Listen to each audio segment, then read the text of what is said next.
thoughts about leaving after 10 years at Norwalk Fire Department?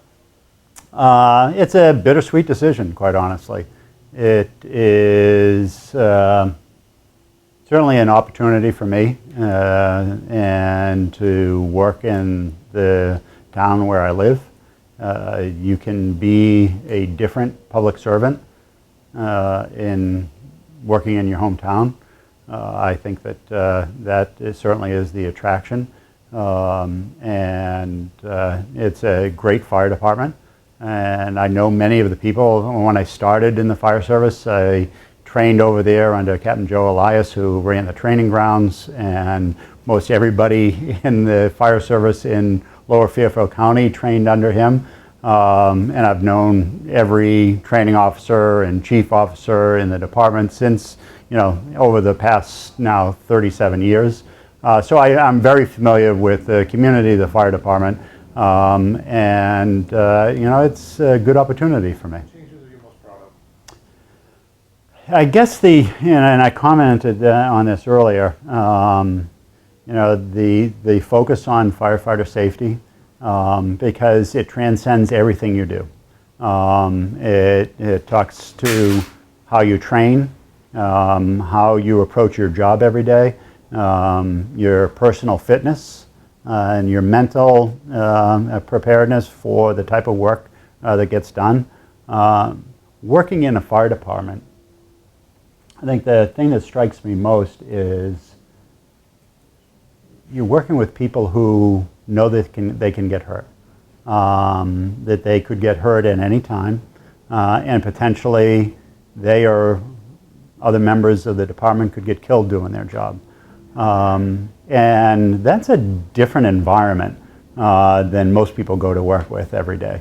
And working in that environment, you value the individuals much more because of their commitment to their job, the recognition that they could get hurt, our responsibility to them and their family.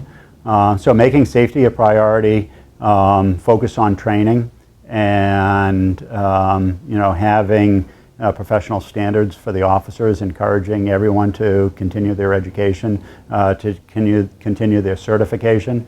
And I think that changed the department.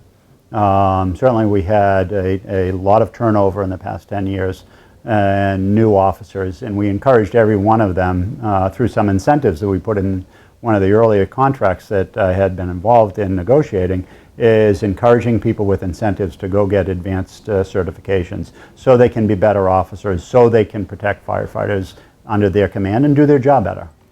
Your emergency management and planning responsibilities have gone outside of Norwalk, broader, and you were called upon the governor to look into the Sandy Hook tragedy.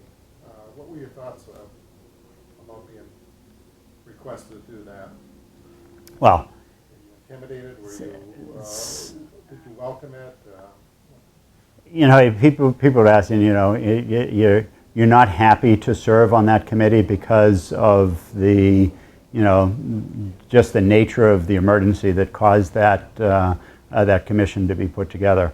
I was certainly honored to be part of the 16 members of the commission that came from all walks of life. There are clinicians, academics, public safety, the mayor of Hamden was the chair. There's some educators and a former state rep. So it was a very, broad perspective on the tragedy that occurred in Sandy Hook, and it was a tremendous responsibility. I think that we all approach that responsibility as we have an obligation first to the victims and their families from Newtown. But we spent some of the very first meetings looking at how Columbine and the commission that came out of Columbine and the group that came out of Virginia Tech, how they approached their responsibilities. And clearly, the outcome from Columbine was police tactics changed as a result of the after-action review and the commission that was formed after Columbine.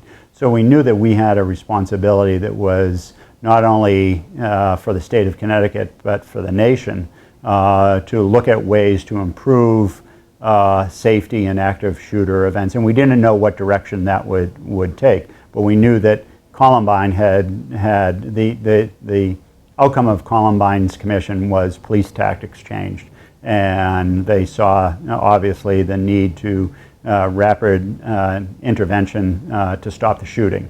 And as opposed to, what the previous mindset was to wait and amass a sufficient number of response and then make entry. Well, the shooter continues to kill people in that. So that's how that changed. And what came out of, obviously, the restrictions on weapons and magazines, but I think more importantly, and what I brought back to the city of Norwalk, was the focus on school safety and school safety planning that has to occur in every district and in every school in every district.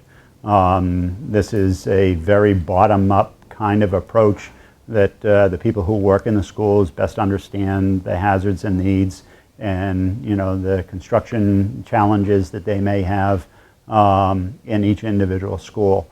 And I think that we have done as a team with representatives from police, fire, EMS, health department, the school system themselves, created a really, really good emergency response plan. Michelle DeLuca found a great model from Columbine, Colorado, from the I Love You Guys Foundation. We created a very simple plan that every teacher now has in their classroom, every staff person has. We used that same template to create a City Hall emergency plan, and all the private and preschool programs will have that same plan as well. So I think that my experience in Newtown was important for the work that we did as the commission, but also helped inform me and our team locally on how best to address some of the urgent needs of school safety. What was the greatest emergency, fire, what have you, or natural disaster or tragedy your department had to respond to during your years as chief? Well, for me, tropical Superstorm Sandy was probably one of those events because it lasted for the better part of a week, and then our support to the families that were involved were months and even years after. A year after the event, we opened up a FEMA support center over at 100 Fairfield Avenue. Again, it involved the department. We engaged mutual aid from neighboring departments. We had the emergency management team operated really, really well. We engaged in long-term recovery efforts. There was never a long-term recovery plan prior to Superstorm Sandy. We have created that. We've made homes that are in the flood zone safer and really focused attention on that. So that was, from an emergency management, that was one. I think that, there's been a couple of very poignant emergencies. The Ohio Ave extension gas explosion that leveled the home there in 2009 was one that really stands out. And the potential, fortunately there was no loss of life, some serious burns, but out of that we created the Fire Victims Fund. It happened just before Christmas, and residents came and filled up one of our rooms down in the old building here with donations, and we decided to find a way to funnel that community support to make sure that anybody who suffers the loss during a fire, that we're able to provide some financial assistance in the short term. As you know, City of Norwalk does not have a social service department, and this is one area that the fire department can play an influential role. Senator Bob Duff has been extremely supportive with a fundraiser every year that he conducts at his home. And we've had support from the community with cash donations to keep that Fire Victims Fund going. Last night you spoke before the Norwalk NAACP. Yes, I did. As part of preparations for the next hiring process.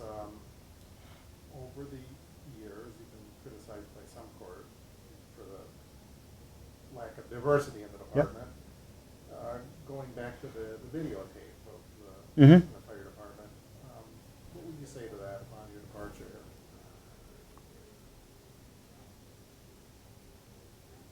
I was hoping you weren't going to ask that.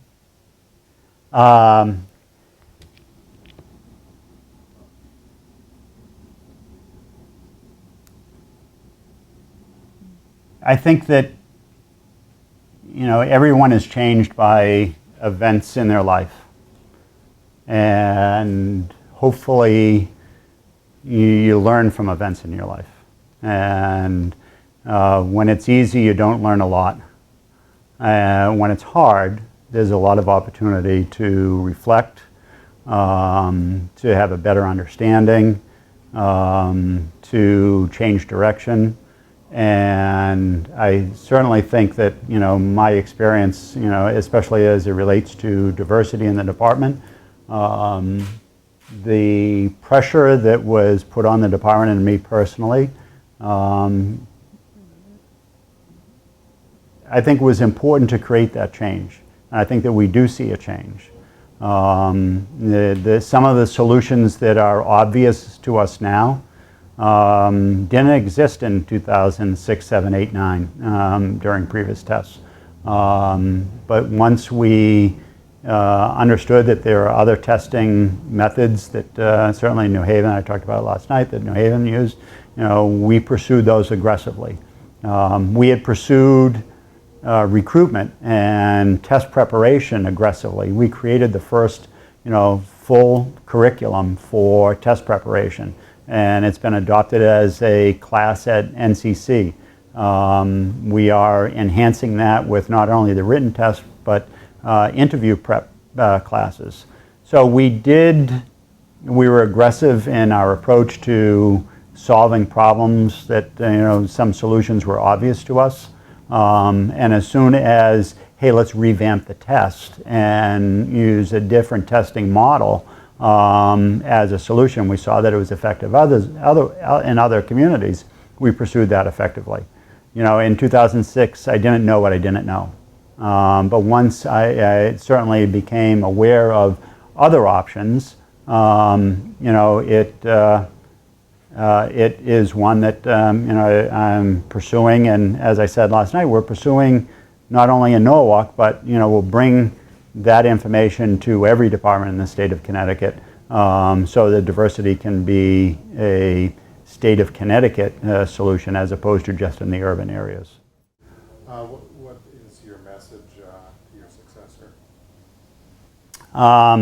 I've received a couple of comments from officers and firefighters saying, you know, look at what great things the Norwalk Fire Department has done. And I guess